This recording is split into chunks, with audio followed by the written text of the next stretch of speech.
કલ ફરીને બનાવી દેવાના આજ મારા કીધે એમ કહેવાય કે પહેલી વાર રસોઈ બગડી છે કાકા કોઈ દિવસ મારા કીધે રસોઈ ખરાબ થઈ જ નથી અને આ મેં બનાવેલા છે ને ટેસ્ટી બને છે મારા કીધે પણ તોય આજે ન હારા છે અને રસોઈ ખરાબ થઈ ગઈ આજે નહીં શિવાની પપ્પાને આપણે નહીં બોલાવો નકર વળી કાકી બીજું કહે કે આપણે થોડું ઘણું હકાલો કરી નાખવી રામ રામ ને સીતારામ બધાને માતાજી આવવાનું સારું કરે ને બધાને હાજર નારવા રાખે એવી શુભેચ્છા આપું છું તો આજે આપણે વહેલા વ્લોગ સ્ટાર્ટ કરી દીધો છે કેમ કે હજુ આપણે શિરામણ બાકી છે હજુ જો સવારના 6 જ વાગ્યા છે ગામમાં મોરલો પણ બોલે છે પણ ઘણું ખરું હજી આળું અંજવાળું થઈ ગયું હતું આપણે તો 5:30 વાગ્યાના જાગી ગયા નાયા પછી કાશીવાની બેન તરત જાગી ગયા એટલે એ અત્યારે હજી જાગી ગઈ છે અને તોફાન કરવાનું ચાલુ કરી દીધું છે અત્યારે ફળિયામાં રમે છે અને અંકિતાબેન હજુ કુલર બંધ કરી દીધું તો અંકિતાબેનને નીંદર જ આવે છે જાગવાનું નથી ગોદડું નથી ઊંચું કરતા જાગો હવે શિવાની જાગી ગઈ છે હે જાગો શિવાની જાગી ગઈ છે હાલો હવે શિવાનીને રમાડશો ત્યારે હવે રોટલી બનાવવાની તો આપણે રોટલીને એવું બનાવવાનું છે પણ અંકિતાબેન જાગે કાંઈક શિવાનીને રખવે બાને જવાનું હોય ધોવા અને મારે બનાવવાનું હોય શિરામણ એવું બધું નોખું નોખું કામ હોય અત્યારમાં અને હજુ સુરેશ દાદા અંજવાળું થોડું ઘણું દેખાય છે હજુ ગયા નથી અત્યારમાં સાહેબ આટા મારે છે અંજો હાથ રાખીને આટામાં કેવા હાથ રાખે છે અંજો કઈ બાજુ જાતી છે કેમ હવે મને મમ્મી કરતી હતી ને આમ હાલી જાય છે હે શિવાની હમણાં તો બાપા હેતી તો મમ્મી કરતી હતી હાલ અહીંયા જાઓ રમવા વહી જાઓ તો સાક્ષુન ઘરે જાવ છે સાક્ષુન ઘરે જવું છે તો જાઓ બેન અત્યારમાં હાલતા થઈ ગયા છે ઓલા ઘર બાજુ કાંઈ વાંધો નહીં ટાટા મન જાય જાઓ હું થાય એમાં કાંઈ કામ નહીં તારું અત્યારમાં હું થાય કાંઈ કામ ન કરવા દે અને વિહાનભાઈ વહેલા જાગી જાવ એના મમ્મી પાછા પૂર આવે છે હિંચકાવે ને એવું બધું કરે તો હવે આપણે રોટલીને એવું બને નાખ્યું લોટ બાંધીને ને ચકલા કેવા સરસ મજાના બોલવા માંડ્યા છે ચકલાને જો સણ ખૂટી ગઈ છે પહેલાં સણ જ લઈ આવી આપણે ફળિયામાં ચોખા નાખી દેખાતા નથી તો પહેલાં આપણે સણ નાખી દઈને પછી લોટ બાંધીને રોટલી બનાવશું તો આપણે વાટકામાં ચોખા લઈ આવ્યા છીએ અને શિવાની બેન આવી ગયા છે હાલો મળ નાખવા શિવાનીના હાથે નખાવી સણ તું નાખી દેજે હો અહીં નાખી દેજે એટલે હમણાં ચકલિયું આવશે ને ખાવા હો હા તીતીને દાદા આ બસ ને હાથે પડાવમાં નહીં અહીંયા આ બાજુ ટાકડી છે માટલામાં નાખને હા ના ચૂલા નહીં તો ચૂલા બાજુ જાય છે અહીંયા બેજા અહીંયા નાખજો હો બીજા બસ એટલે શિવાની બેન તો સણ નાખી દે છે તો બેસી હોતન ગઈ બેટા એ ચણ નાખશે અને શિવાની બેન એમ કહેવાય કે રમે તે થાય ને ચણી નખાઈ જાય બે કાપ નકર તો હમણાં શિવાની તો મારા હારવાર જ રે અંકિતા બેન હંધાય છે કેવું ખબર છે થઈ જા હંધાય છે અમારે અંકિતાબેન એટલે કેમ કે ટી શર્ટ પહેર્યું છે ક્યારે છે ને અંકિતાબેન ટી શર્ટ પહેરે જ નહીં એટલે નાઇટ ડ્રેસમાં કોઈ દિન બ્લોગમાં નહીં થાય અંકિતાબેન એટલે એ ગોદડું વટીને દી ગયા હું આ બાજુ આવી ને કાંઈ વાંધો ને હાલો હવે આપણે રોટલી બનાવવાનું ચાલુ કરી દેવી તો હવે આપણે ગરમા ગરમ રોટલી બની ગઈ છે ને ગરમા ગરમ ચા પણ બની ગયો છે બધું શીરાવાનું તૈયાર છે અને બવણીમાં છે ઘી હોય ને ગરમા ગરમ રોટલી હોય અને ચા હોય શિવાની બેન ઓલા ઘરે રમવા જતા રહેતા એટલે અંકિતાબેન ને બે આવતા રહ્યા છે ને હવે પિંજરું પાસે છે વાટકા ગોતી શીરાવા બેસવાનું છે આપણે તો હાલો ઘણો ખરો તડકો થઈ ગયો હવે જો ઘણા ખરા સુરજ દાદા ઉગી ગયા છે રોટલી બનાવી અને પક્ષીઓ સાંજ ખાવા આવવા માંડ્યા શિવાની બેને જો ચોખા નાખ્યા છે ને ધીમે ધીમે ચકલીઓ આવે છે ખાવા આવે હાલો તો હવે ગરમા ગરમ આપણે સિરાઈ લેવી અમારે શિવાની બેન સાડી પહેરીને આવ્યા છે ને એટલે ફોટો પડાવે છે એટલે હલે ને જો ઓ શરમાઈ ગઈ છોકરી ઓહો મેસિંગ થઈ ગયો આજ તો આપણે બેન ની માથે વઢું રાખ છે જો ફોટો સારો આવે હા એમ એટલે ફોટો સારો આવે જો લાવ્યો ઠાડો ટકામ આમ એટલે ઓહો આમ છેડો જાય રાખાવ ઓહો ફોટો પાડી દે મને કે ફોન લઈને ફોટો પાડી દે ને હાડી ઓઠાડી છે ને સીતાબેન હામ જોતો બસ આવી જો ફોટો હવે રમવા જાવ અંકિતા બેન તડવાનું દે અમને મોટું કરે તમને તડવા જ નહીં દેતી. રામ રામ ને સીતારામ ડાયરા ને. તો આજે એમ કે મસ્ત મજાનો એક ખાટલો આપણે ભરીને કમ્પ્લીટ કરી નાખ્યો છે. તો નવું વાન થઈ ગયું છે ભાવ નવું કેમ કે હવે પછી ચોમાસું આવે મગફળીનું ને એવું બધું વાવેતર કરવાનું થાય એટલે રોજડાની ભૂંડની ને એવી બધી ધ્યાન રાખવા જવાનું થાય ને એટલે આ ખાટલાને વાડીએ લઈ જવાનું એટલે કમ્પ્લીટ કરી નાખ્યો છે. ને અહીંયા ખાવું બેજો બેસી ગયા છે. ગ્લાસ પડ્યા છે. જે શરબત બનાવ્યું હતું ને એમને પડ્યા જેઠા પડ્યા જે કઈ ધોયેલા નહીં હોય એમ તો ધોઈ નાખ્યા એવું છે. અને બા શું ખાય છે? તલ હકડે. તમને ભાવે તલ હકડે? ભાવે જ નહીં. અને તું આ શું કરશો? અમે તલ હારા કર્યા પેલા હે. હા તલ હારા કર્યા પેલા પછી હામો હે. હામો આવો આવે કેવો હોય? આ તો ગોળ ગોળ ગડી આવે આવો આવે. હા હામો છે. હામો મેં કીધું હામો કેવો આવતો હોય? હામો જેવો હોય. તો આજે શું બનાવવાનું છે? હામો લઈને તો બેસી ગયા છો. પપ્પાનું વેન છે આ તમારું બધું. તમને ખબર જ છે હું બનાવવાનું છે. તમે જ વેન કર્યું છે આ બનાવ્યા તે ફરી વાર એકવાર આપણે બનાવ્યું હતું એટલે શિવાની પપ્પાને દાંઠિયા લાગી ગઈ એટલે તેદુનું કાનમાં હતું કે ક્યારેક તો પાછું બનાવરાવું જ છે એટલે હવે આજે તમે પાછું કીધું એટલે બનાવવાનું છે. તો આપણે જે ભાવતું એ તો પછી બનાવરાવું જ પડે એમાં કાંઈ હાલે જ નહીં. તો શું બનાવવાનું છે? મને નામે ભૂલાઈ જશે આનું.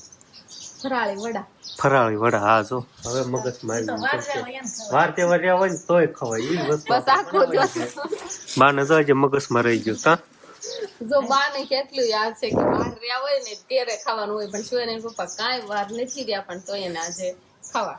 પણ ફરાળી વાળા મીઠા જેવડા લાગે ને તેની વાત જ પૂછું. આપણે જે ઓલા જૂના ઘરે હતા ને ત્યારે કોરે બેઠા બેઠા આપણે ફરાળી વડા ખાતા હતા ને હવે નવા ઘરે આપણે ઓછરી બેહમ ખાવું. કા હજુ બનાવવાના છે તો પેલા બટેકા સુધારી નાખો. અને ઓલો હામો કેવાય શું કેવાય? હામો ને. હા હામો બામો જોઈ નાખ્યો હે. બટેકા સુધારી નાખો અને પછી બનાવો. અને આ તલ નું હોય તેનું કામકાજ આવે એમાં. હા એમાં તલે થી બહાર રહ્યા એટલે તલે ખવાય. ઈ કઈ અન્ન નો કહેવાય. આમ શું કે અન્ન નો કહેવાય આમાં તેલ નીકળે એટલે આ ખવાય. તલ ખવાય એટલે તલ એમાં ઉમેરી ખાય. તો આને એમ કે જેનો લોટ થાય અને અન્ન કહેવાય, લોટ ન થાય ને તેલ નીકળે એને ખવાય એવું હોય. માંડીને દાણા હોતા આમાં ભૂકો હોતા નખાય નાખવા હોય ને તો પણ એ તમને નહીં ભાવે એટલે એ આપણે નહીં. તો રહોડામાં તો બહુ ગરમી થાય છે અને આપણે કુકરમાં મોરૈયો અને બટેકાનું કટિંગ કરીને બંને મિક્સન કરીને બાફવા મૂકી દીધું છે. થોડું ઘણું આપણે મીઠું પણ નાખ્યું છે અને ગેસ બંધ કરી દીધો છે. ખાલી કુકરની ભરાળથી થોડુંક એમ કહેવાય મોરૈયો તો ફટાફટ ઘડીક વારમાં ઓલો હોઈ જાય અને બફાઈ પણ જાય. એટલે બટેકાનું આપણે શાકમાં બનાવીને એવા કટકા કરીને નાખ્યા છે મિક્સર એટલે હબ સડી જાય. નકર આખા બટેકા કાચા રહે ને એટલે આપણે એવું કુકરમાં મૂકી દીધું છે. હમણાં થોડીક વાર પછી આપણે કુકર ખોલવાનું છે અને આ બાજુ આપણે કોથમરી, લીલા મરચા અને લીંબુનો રસ આટલી વસ્તુ આપણે સુધારીને રાખી છે. અને તલ તો આપણે પેલા જ હારા કરવાળા હતા. આવી બધી વસ્તુ અંદર જોશે એટલા માટે. આવું તો પહેલી વાર સાંભળ્યું. ખાલી કુકર ગેસ ઉપર મૂકી દો તો બફાઈ જાય. એટલે ચાલુ હતો ગેસ પણ અત્યારે હવે બંધ કરી દીધો છે એટલે કુકરમાં થોડીક વરાળ હોય કે ન હોય એટલે વરાળથી બફાઈ જાય. હા તો પણ આથી હેઠું ઉતારલે તોય નો બફાઈ જાય. ઈ તો તોય બફાઈ જાય. તો બીજું કામ ચાલુ ન થઈ જાય. આ નાઈને ચડાઈને વાટે રહેવું. તો ના ગેસમાં તો તમારે બીજું હું અતાર બનાવું? તેલ મૂક દઉં એમ અતારતીનું તેલ ન મુકાય. એવું હોય. હા આ બધું સુલે મૂકીને શરૂ કરો તો ગેસ તો કઈ ચાલુ ન કરો. આવવાનો બાજુમાં મગજ હોય ઈ બધું રેડી છે. મગજ હાથે નીચે ઉતાર લેવા. આ નીચે મૂકી દીધું બસ.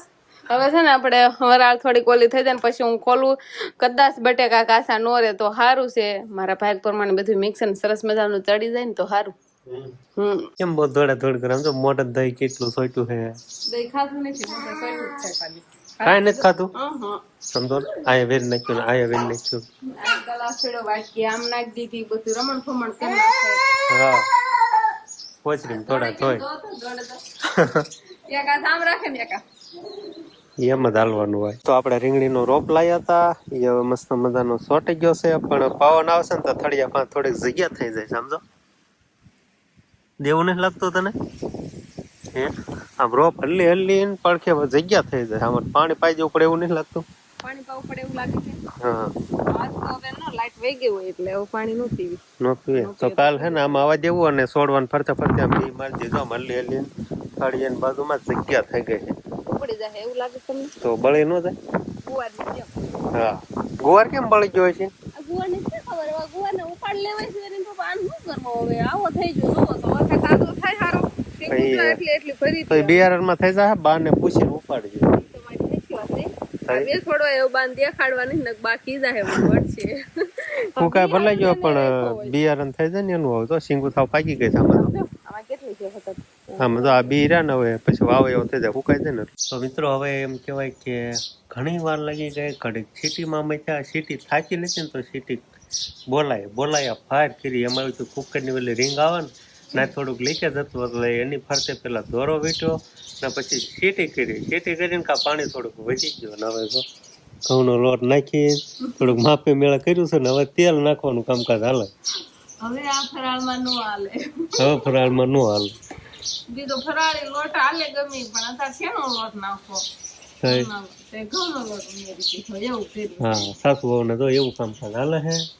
હવે કેટલીક વાર લાગે એમ છે હવે કાંઈ નહીં હવે આમ લોટ બંધ એવું થઈ જાય ને પછી આમ ગળ્યું કરીને ફેરવાળીને પછી તેલ મૂકીને પછી તળ નાખીએ ને પછી ચટણી બનાવી ચટણી બનાવને ચટણી પડી શકે લેવા જવાનું છે ના ચટણી થી એવું છે તલ નાખ્યું એટલે મજા આવે કા અને એમાં તેલમાં તળાય ને એટલે તલે કકડા થઈ જાય એટલે કકડાથી બોલો આવે લ્યો ભાવે આજે માથે તલ લગાવવાના હોય ને એટલે આ થોડાક રેવા દે હા પછી માપે નાખજો પાછા જાજા હોય એટલે કઈ જાજા ન નાખવાના હોય હા તમે એમ કીધું ને ભાવે એટલે બાઈ કીધું નાખો હવે લીંબુનો રસ નાખી દઈએ થોડો ખાટા મીઠા થઈ જાય આમાં કોથમરી ને મરચા કટિંગ કર્યા હતા ને એ બધું મિક્સમાં કરવાનું આવું કાંક અમારે છે ફરાળી વડા બનાવવાનું તો ફરાળી ન કહી શકાય કેમ કે ફરાળમાં હાલ એમ નથી રહ્યા ઘઉંનો લોટ નાખ્યો ને એટલે તો આજની રસોઈ આપણે થોડી ઘણી એવું લાગે છે કે ફેલ જવાની છે કેમ કે ઘઉંનો લોટ આપણે ઉમેર્યો ને એટલે કાંઈક આવા બને છે આમ તો સારા પોષણ સરસ મજાના બને છે પણ તો કંઈ બહુ મજા નથી આવતી ખાવામાં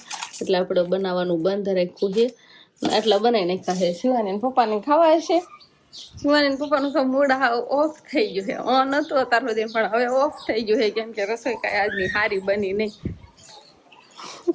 વખાણ કરવા કે તો કો લેવો કરવું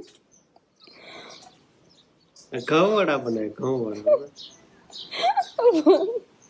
ફરાળી વડા પડ્યા મૂકીને ઘઉં વડા થઈ ગયા રોબા નાખ્યો કુડલા જેવું લાગે આવું ભાવે કેવું લાગે છે હજી આમાંથી રેસીપી સુધારી નાખું તો હું આમાં ઘઉંનો હજી થોડોક લોટ નહીં કઠણ લોટ બાંધીને પૂર્યું કરી નાખો તો નહીં મજા આવે તળાવી જાય પૂર્યું આખી આમ તાર જે કરવું હોય બાકી મને મજા નહીં આવે ડોબા નાખજો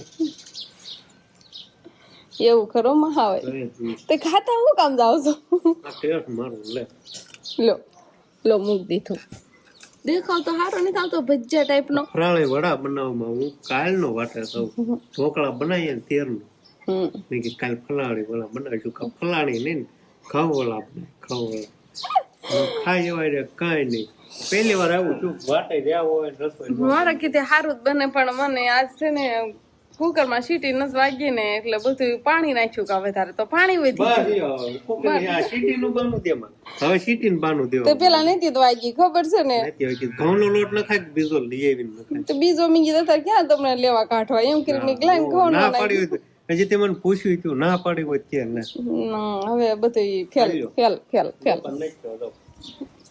તાર વ્લોગ બનાવવાનું થાય કે ન થાય ફરાળી વડાનું પણ બનાવી દેવાનું તો થાય ને કાલ ફરીને બનાવી દેવાના આજ મારા કીધે એમ કેવાય કે પેલી વાર રસોઈ બગડી છે કાક કોઈ દિવસ મારા કીધે રસોઈ ખરાબ થઈ જ નથી અને આ મેં બનાવેલા છે ને ટેસ્ટી બને છે મારા કીધે પણ તોય આજે નો હારા છે અને રસોઈ ખરાબ થઈ ગઈ આજે નહીં શિવાની પપ્પાને આપણે નહીં બોલાવો નકર વળી કાકી બીજું કહે કે આપણે થોડું ઘણું હકાલો કરી નાખવી અને વાળુનું તૈયાર કરવા માંડ્યું તમારે શું ખાવું છે વાળુમાં ફરાળી વડા હાલો કાક બનાવી હવે બીજું ને આ બધું આપણે શીખેલો કરીને મૂકી દેવી હવે તો આપણે પપ્પા ખાઈ લીધા હે બીજું બનાવવાનું હે એની તૈયારી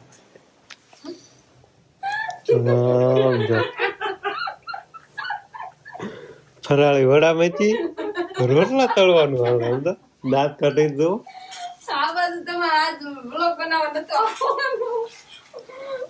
મેં કીધું સાના માના રોહડા મેં કીધું હું કોઈ પૂછ્યા હાલ તો આપણે છે ને ફરાળી વડામાં તો કઈ મેળ ન પડ્યો પણ પૌવામાં મેળ આપણે આવી ગયો એ આપણે લીધેલા હતા ને મેં કીધું હવે એ તો તળી દે આજ તો હાવ ખાવાની વાટ હોય ને પછી વસ્તુ ન બનાવી એમ નહીં, તમે આને આરે છે ને કેરી લઈ આવો, મઠો લઈ આવો. માં કઈ એવા ન ગમ કા રસ પૂરી થઈ જાય ને કા રસ શિખંડ પૂરી થઈ જાય. જો તો પૂરી કેવી બને છે જોવો તો ખરા. શાક ને રોટલા ખાઈ લો. અમારે કઈ છે ને ખાવું જ નહીં. હું ધરાઈ ગયો દૂધ કિલો એટલે રેડે. એમ નહીં, તમે પોળીઓ બનાવી નાખો. કાંઈ નથી કેવી સરસ બને છે જોવો તો ખરા તમે. બનાવી નાખો.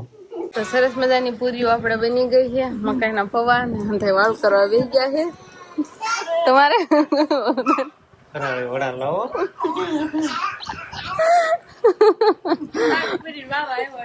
શાકપુરી નો વારો આવ્યો. ગાબો તમ તમારા શાકપુરી. હારી બા ને ફાવશે ને બા તમને? ખાઓ હાલો તો આવું બધું વાળું માં છે. ડાળિયા જો ઓલે સીણા ઓલું મીઠું ખાવા મળે શિવાની. જો તો ડબલું મીઠું નહીં ખાવાનું. શિવાની બેન ને અમારે એવું કામકાજ હોય જ્યાં ખવડાવ હોય ને ખાય ને એને મીઠું ખાવા મળી છે. અને વિહાનભાઈ નો નીંદર આવી છે એટલે કટાય છે એટલે હમણાં ભૂઈ જાય છે. હિસકાવાનું પણ ચાલુ છે. તો બસ હવે બધા વાળું કરવા બે ગયા તો આપણે પણ વાળું કરી લેવી. તો બસ હવે આજનો દિવસ કાંઈક આપણે આવો રહ્યો. તો આ સાથે જ હવે આજનો વ્લોગ આપણે અહીંયા પૂરો કરશું. તો વિડીયો તમને કેવો લાગ્યો કમેન્ટમાં જરૂર કહેજો. અને જો પસંદ જ આવ્યો હોય તો લાઈક કરજો, શેર કરજો. અને ચેનલમાં નવા હોય તો ચેનલને સબસ્ક્રાઈબ કરી લેજો. તો ફરી પાછા મળશું આપણે નવા બ્લોગમાં. તો બાય બાય.